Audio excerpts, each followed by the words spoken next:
637 খ্রিস্টাব্দের বসন্তের প্রথম প্রহর দামেস্কের গ্র্যান্ড মসজিদের মর্মর প্রাঙ্গণ তখনও ভোরের কুয়াশায় মোড়ানো। মসৃণ পাথরের মেঝেতে জমা শিশিরকণা সূর্যের আসন্ন আলোর অপেক্ষায় চিকচিক করছে। পূর্বদিগন্তে রক্তিম আভা, যেন নতুন দিনের আগমনী বার্তা। তবে খলিফা উমর ইবনুল খাত্তাব রাজিয়াল্লাহু আনহু-এর প্রশস্ত কপালে চিন্তার রেখা সুস্পষ্ট। সিরিয়ার সিংহভাগ এখন মুসলিমদের নিয়ন্ত্রণে, অথচ উত্তরে বাইজেন্টাইনদের শেষ ঘাঁটি অ্যান্টিওক যেন এক কাঁটা হয়ে বিধে আছে তার হৃদয়। এই শহর কেবল একটি সামরিক লক্ষ্য নয়, এটি বাইজেন্টাইন সাম্রাজ্যের দীর্ঘদিনের অহংকার, খ্রিস্টান বিশ্বের কাছে এক পবিত্র তীর্থভূমি এবং বহু শতাব্দী ধরে প্রাচ্য ও পাশ্চাত্যের সংযোগস্থল। আবু উবাইদা ইবনুল জাররা রাদিয়াল্লাহু আনহু, মুসলিম সেনাবাহিনীর প্রধান সেনাপতি, খলিফার সামনে বিনয়বনত ভঙ্গিতে দাঁড়িয়ে। তার মুখ দৃঢ় প্রতিজ্ঞ, চোখে অগ্নিস্ফুলিঙ্গ। ধূসর দাড়ি তার উন্নত চিবুকে এক অদ্ভুত স্থিরতা এনেছে। আমিরুল মোমিনিন আবু উবাইদা রাদিয়াল্লাহু আনহু বললেন, তার কণ্ঠস্বরে আত্মবিশ্বাস ঝরে পড়ছে, ইয়ারমুকের ভয়াবহ পরাজয়ের পর বাইজেন্টাইনদের প্রতিরোধ ভেঙে পড়েছে। তাদের সৈন্যরা ছত্রভঙ্গ, মনোবল তলানিতে। এই মুহূর্তে অ্যান্টিওক অবরোধের এটিই উপযুক্ত সময়। তাদের সাম্রাজ্যের হৃৎপিণ্ড থেকে এই শেষ বিষদান্ত উপড়ে ফেলার সময় এসেছে। উমর রাদিয়াল্লাহু আনহু তার দীর্ঘ বলিষ্ঠ হাত বাড়িয়ে পাশে রাখা মানচিত্রের দিকে ইঙ্গিত করলেন। মসৃণ চামড়ার মানচিত্রে সিরিয়ার ভৌগোলিক চিত্র আঁকা। সুদূর উত্তরে অরন্টেস নদীর বাঁকে অবস্থিত অ্যান্টিওক, চারদিকে পর্বতশ্রেণী আর সুউচ্চ অভেদ্য প্রাচীর দিয়ে ঘেরা। আবু উবাইদা, খলিফা বললেন, তার কণ্ঠে গভীরতা, অ্যান্টিওক বিজয় শুধু সামরিক কৌশল নয়, এটি ন্যায়, শান্তি এবং ইসলামের বার্তা পৌঁছে দেওয়ার এক মহাসুযোগ। মনে রেখো, আমাদের যুদ্ধ রক্তপাতের জন্য নয়, বরং আল্লাহর সার্বভৌমত্ব প্রতিষ্ঠার জন্য। বিজিতদের প্রতি সুবিচার এবং সহনশীলতা আমাদের প্রধান লক্ষ্য। তাদের ধর্মীয় স্বাধীনতা, তাদের সম্পত্তি সব সুরক্ষিত থাকবে। আমরা মূর্তিপূজারী নই, আমরা এক আল্লাহর অনুগত। তাদের উপাসনালয়গুলো আমাদের পাহারায় থাকবে। আবু উবাইদা রাদিয়াল্লাহু আনহু মাথা নিচু করে খলিফার আদেশ গ্রহণ করলেন। তার মনে পড়ল ইয়ারমুকের ভয়াবহতা, যেখানে বাইজেন্টাইনদের লক্ষাধিক সৈন্য মুসলিমদের কয়েক হাজার সৈন্যের কাছে পরাজিত হয়েছিল। সেই বিজয়ের উদ্দীপনা আজও সৈন্যদের রক্তে প্রবাহিত হচ্ছে। তিনি জানতেন, উমর রাদিয়াল্লাহু আনহুয়ের নির্দেশ শুধু জিহাদের আহ্বান নয়, এটি একটি সভ্যতার পরিবর্তন, এক নতুন যুগের সূচনা। পর্ব ২, উত্তরের পথে। জনপদের নীরব আর্তনাদ। মুসলিম বাহিনী দামেস্কের প্রাচীর পেরিয়ে উত্তরের দিকে যাত্রা শুরু করল। ধুলোময় পথে সারি সারি উট, ঘোড়া আর পদাতিক সৈন্যের দীর্ঘ মিছিল। আবু উবাইদা রাজিয়াল্লাহু আনহুয়ের নেতৃত্বে ছিলেন মুসলিম ইতিহাসের কিংবদন্তি সেনানীরা। খালিদ বিন ওয়ালিদ রাজিয়াল্লাহু আনহু, আল্লাহর তরবারি, যার নাম বাইজেন্টাইনদের হৃদয়ে ত্রাস সৃষ্টি করত। ইয়াজিদ ইবনে আবি সুফিয়ান রাজিয়াল্লাহু আনহু, দূরদর্শী পরিকল্পনাকারী। সুরাহবিল ইবনে হাসানা রাজিয়াল্লাহু আনহু, দৃঢ়চেতা সৈনিক, এবং আমর ইবনুল আস রাজিয়াল্লাহু আনহু, কৌশলী যোদ্ধা। তাদের সম্মিলিত সৈন্য সংখ্যা ছিল প্রায় ২৫,০০০, আর তাদের প্রতিটি পদক্ষেপে ছিল ঈমানের অদম্য শক্তি। পথিমধ্যে জনবসতিগুলো ছিল প্রায় জনশূন্য। বাইজেন্টাইনদের দীর্ঘদিনের অত্যাচার আর আসন্ন মুসলিম আক্রমণের ভয়ে বহু গ্রামবাসী আগেই বাড়িঘর ছেড়ে পালিয়ে গিয়েছিল। পরিত্যক্ত ঘরবাড়ির দরজা খোলা, উঠোনে পড়ে আছে পশুর কঙ্কাল, যেন কোনো নীরব আর্তনাদ ভেসে আসছে। ছোট ছোট বাইজেন্টাইন দুর্গগুলো সামান্য প্রতিরোধের পরই আত্মসমর্পণ করছিল। কিছু স্থানে বাইজেন্টাইন সৈন্যরা সামান্য প্রতিরোধের চেষ্টা করেও মুসলিমদের অপ্রতিরোধ আক্রমণের মুখে টিকতে পারছিল না। তাদের মনোবল এমনভাবে ভেঙে গিয়েছিল যে যুদ্ধের বদলে পালানোই ছিল তাদের প্রধান লক্ষ্য। কয়েকদিন চলার পর এক বিকেলে মুসলিম বাহিনী অ্যান্টিওকের দিকে অগ্রসর হচ্ছিল। দূর থেকে অ্যান্টিওকের সুউচ্চ অভেদ্য প্রাচীরের রেখা দেখা যাচ্ছিল। প্রাচীরের উপরে বাইজেন্টাইন সাম্রাজ্যের বিশাল পতাকা মন্থর গতিতে উঠছিল, যেন তাদের শেষ প্রতিরোধের এক মরিয়া ঘোষণা। অরন্তেস নদী শহরের পাশ দিয়ে বয়ে গেছে, তার নীল জল প্রাচীরকে আরও সুরক্ষিত করে তুলেছে। নদী পেরোলেই মূল শহর। অ্যান্টিওকের অভ্যন্তরে তখন চরম অস্থিরতা বিরাজ করছিল। বাইজেন্টাইন সম্রাট হিরাক্লিয়াস ইয়ারমুকের বিপর্যয়ের পর মানসিকভাবে এতটাই বিপর্যস্ত ছিলেন যে তিনি এমেসা থেকে তেমন কার্যকর সাহায্য পাঠাতে পারছিলেন না। তার নিজের সিংহাসনই টলে উঠেছিল। অ্যান্টিওকের গভর্নর, যার নাম বাইজেন্টাইন ইতিহাসে খুব একটা উজ্জ্বল নয়, এক অসীম চাপের মধ্যে ছিলেন। তার কাছে সম্রাটের সুস্পষ্ট কোনো নির্দেশনা ছিল না, শুধু ছিল টিকে থাকার এক মরিয়া চেষ্টা। তিনি শহরের প্রতিরক্ষা জোরদার করতে আদেশ দিলেন, সৈন্যদের মনোবল চাঙ্গা করার চেষ্টা করলেন। শহরের সাধারণ মানুষ দুই ভাগে বিভক্ত হয়ে পড়েছিল। বাইজেন্টাইন সাম্রাজ্যের মূল ধারার গ্রিক অর্থোডক্স খ্রিস্টানরা আতঙ্কিত হয়ে গির্জায় গির্জায় প্রার্থনা করছিল, ভয়ে কাঁটা হয়ে দিন কাটাচ্ছিল। অপরদিকে সিরিয়াক অর্থোডক্স খ্রিস্টানরা, যারা দীর্ঘকাল ধরে বাইজেন্টাইনদের ধর্মীয় ও রাজনৈতিক নিপীড়নের শিকার ছিল, তারা মুসলিমদের আগমনে আশার আলো দেখছিল। তাদের কাছে মুসলিমদের সহনশীলতা ও ধর্মীয় স্বাধীনতার খবর পৌঁছে গিয়েছিল। অনেকে গোপনে মুসলিমদের সাথে যোগাযোগ স্থাপন করে শহরের ভেতরে তথ্যাদি সরবরাহ করছিল। তাদের ধারণা ছিল মুসলিম শাসন বাইজেন্টাইন শাসনের চেয়ে ভালো হবে। পর্ব ৩, লৌহ সেতুর রণাঙ্গন, নিয়তির মুখোমুখি। অ্যান্টিওকের ঠিক আগে অরন্তেস নদীর ওপর অবস্থিত ছিল এক ঐতিহাসিক লৌহ সেতু, আয়রন ব্রিজ, যা স্থানীয়দের কাছে জেসার আল হাদিদ নামে পরিচিত ছিল।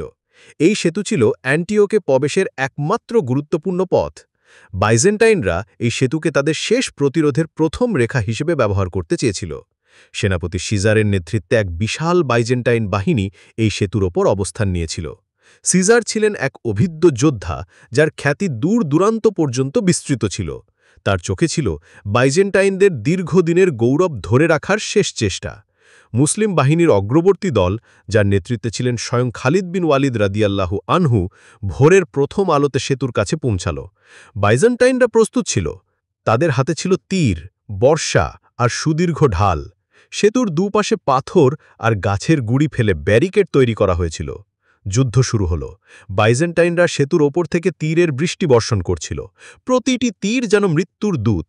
মুসলিম অশ্বারোহীরা আল্লাহু আকবার ধ্বনিতে রণক্ষেত্র মুখরিত করে সেতুর দিকে অপ্রতিরোধ্য গতিতে অগ্রসর হচ্ছিল।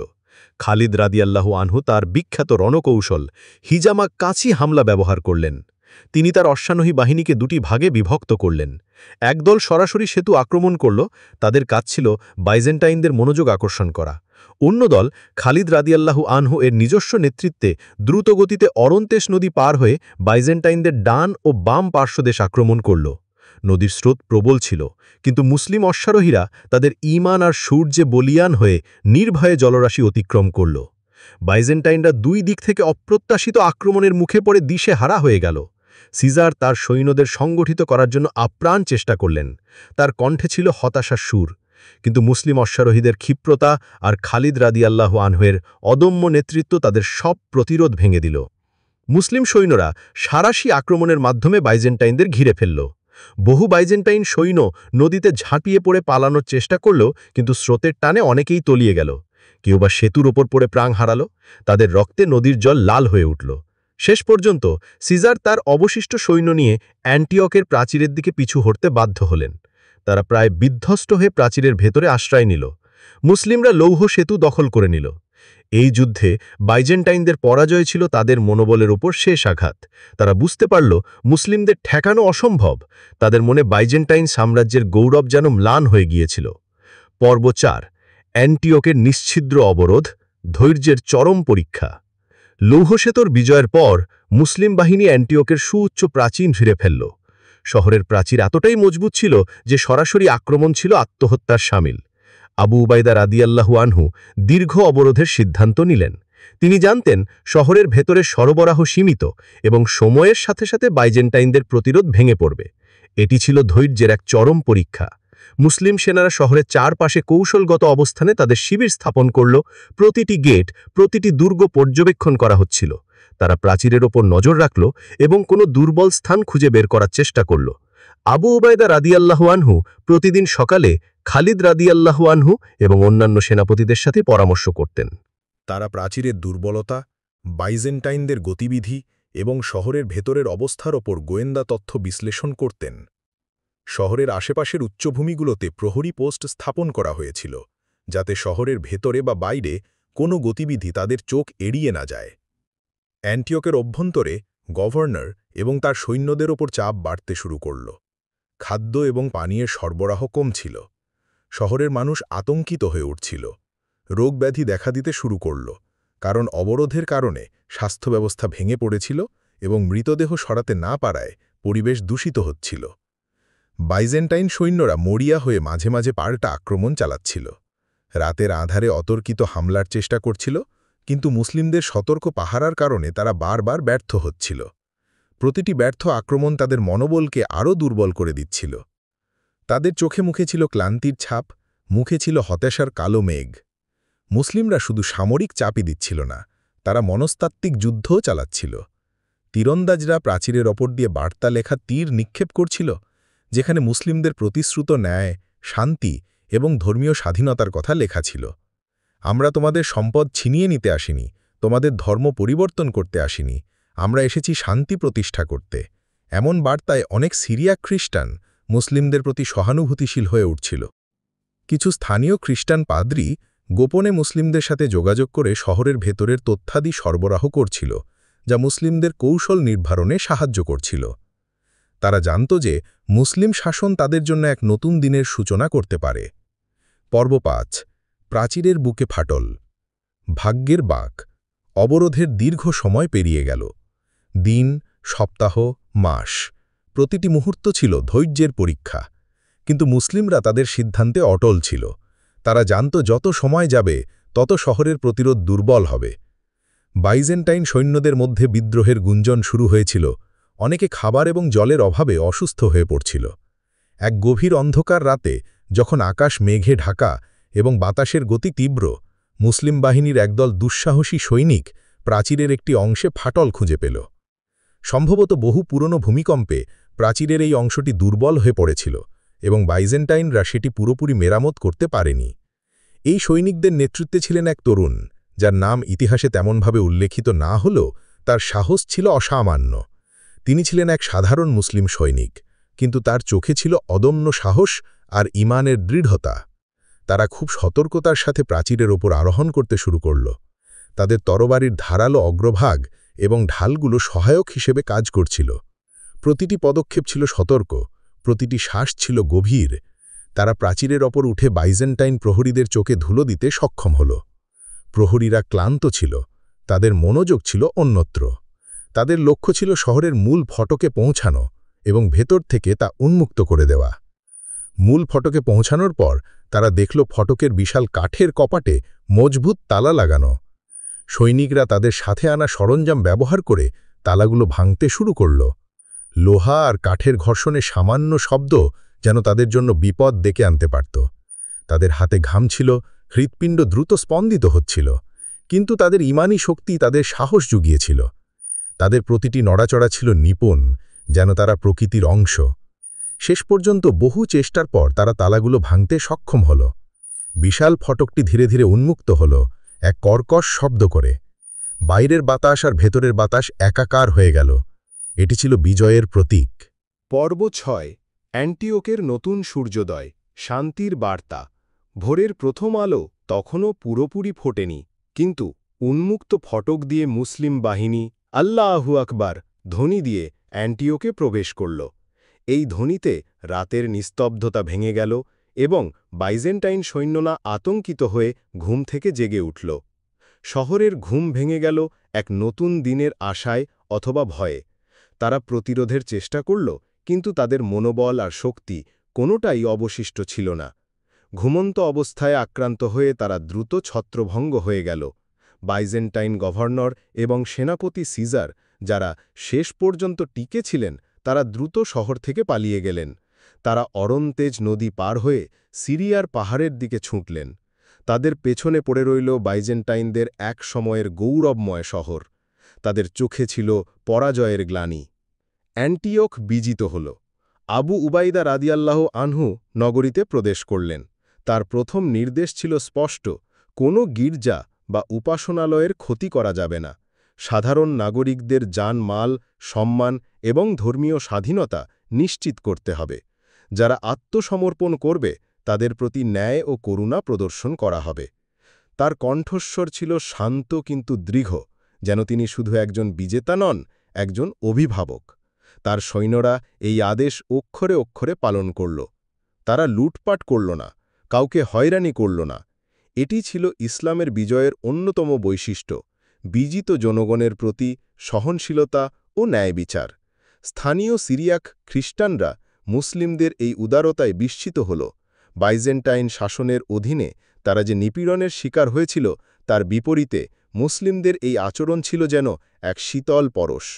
অনেক বাইজেন্টাইন সৈন্য যারা অস্ত্র সমর্পণ করেছিল, তাদের মুক্তি দেওয়া হল, অথবা মুসলিম বাহিনীর অংশ হওয়ার সুযোগ দেওয়া হল। কেউ কেউ স্বেচ্ছায় ইসলাম গ্রহণ করল, কেউ বা তাদের নিজেদের ধর্মেই রইল। অ্যান্টিওকের পতনের খবর দ্রুত দামেস্কের খলিফা উমর রাদিয়াল্লাহু আনহু এর কাছে পৌঁছাল। খবর শুনে তিনি আল্লাহর শুকরিয়া আদায় করলেন। অ্যান্টিওকের বিজয় শুধু একটি সামরিক বিজয় ছিল না, এটি ছিল সিরিয়া থেকে বাইজেন্টাইন সাম্রাজ্যের শেষ চিহ্ন মুছে ফেলা। এটি মুসলিম খেলাফতের প্রভাবকে আরও সুদূর প্রসারী করল এবং ইসলামের ঝান্ডা এশিয়া মাইনরের দোরগোড়ায় উড্ডীন হল। অ্যান্টিওক, এককালের বাইজেন্টাইনদের অহংকার, এখন মুসলিম খেলাফতের এক গুরুত্বপূর্ণ কেন্দ্রে পরিণত হল। এটি শুধু একটি নগরীর পতন ছিল না, এটি ছিল একটি নতুন সভ্যতার সূচনা, যেখানে জ্ঞান, বিজ্ঞান, সংস্কৃতি ও ন্যায় বিচারের এক নতুন ধারা প্রবাহিত হতে শুরু করেছিল। এই বিজয়ের মাধ্যমে সিরিয়ায় বাইজেন্টাইনদের শাসনের সম্পূর্ণ অবসান ঘটেছিল এবং ইসলামী খেলাফতের অধীনে এক নতুন অধ্যায়ের উন্মোচন হয়েছিল। অ্যান্টিওক বহু বছর ধরে ইসলামী সংস্কৃতির এক উজ্জ্বল কেন্দ্র হিসেবে ভূমিকা পালন করে, জ্ঞানের আলোয় আলোকিত হয়ে। বাইজেন্টাইনদের মনে এক চিরস্থায়ী ছাপ রেখেছিল এই বিজয়, যা তাদের ভবিষ্যৎ নীতি নির্ধারণে প্রভাব ফেলেছিল। মুসলিমদের বিজয়ের গল্প যেন ইতিহাসের পাতায় এক নতুন অধ্যায় রচনা করেছিল।